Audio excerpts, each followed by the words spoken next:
The Model Systems Knowledge Translation Center presents Safe Transfer Technique. This slideshow is based on research conducted by the Spinal Cord Injury Model Systems and serves as a resource for individuals with spinal cord injury and their supporters. The Model Systems Knowledge Translation Center is funded by the National Institute on Disability and Rehabilitation Research. This resource summarizes research on how to perform safe transfer techniques after spinal cord injury.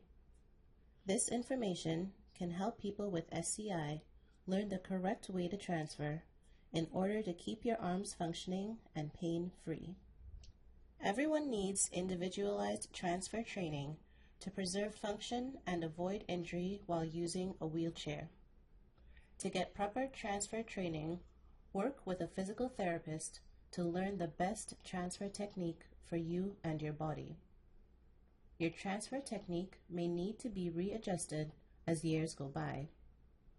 If you develop any problems, or if your living circumstances, example pregnancy, or activities change, go back to your therapist for advice.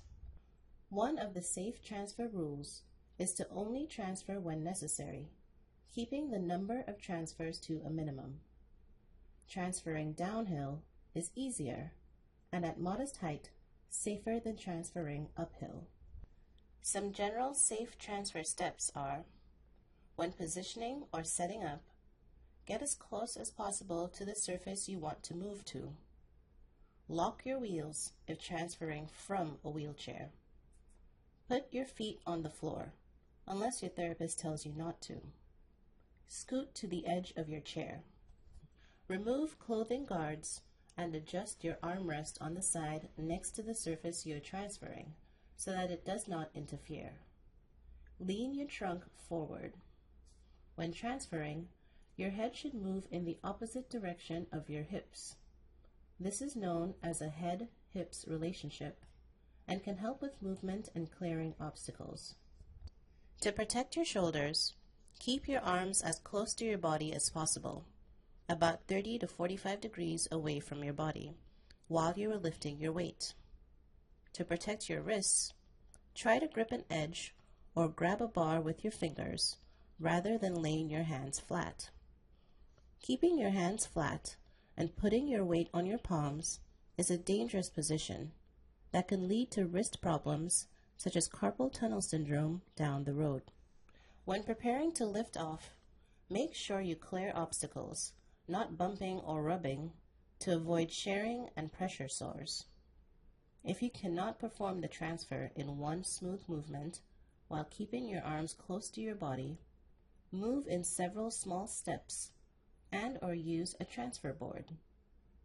Be careful sliding across the transfer board because the motion can damage your skin.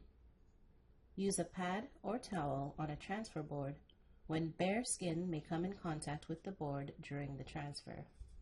Alternate leading arms and direction of transfers to keep your arm muscles balanced and reduce strain on one side. Maintain ideal body weight. The more you weigh, the more weight you have to transfer, and the more stress you put on your shoulders and arms. If you are unable to perform a transfer safely or are at risk for developing arm pain, you should strongly consider using one of the many kinds of patient lifts available. For additional resources on spinal cord injury, please visit the Model Systems Knowledge Translation Center website at www.msktc.org.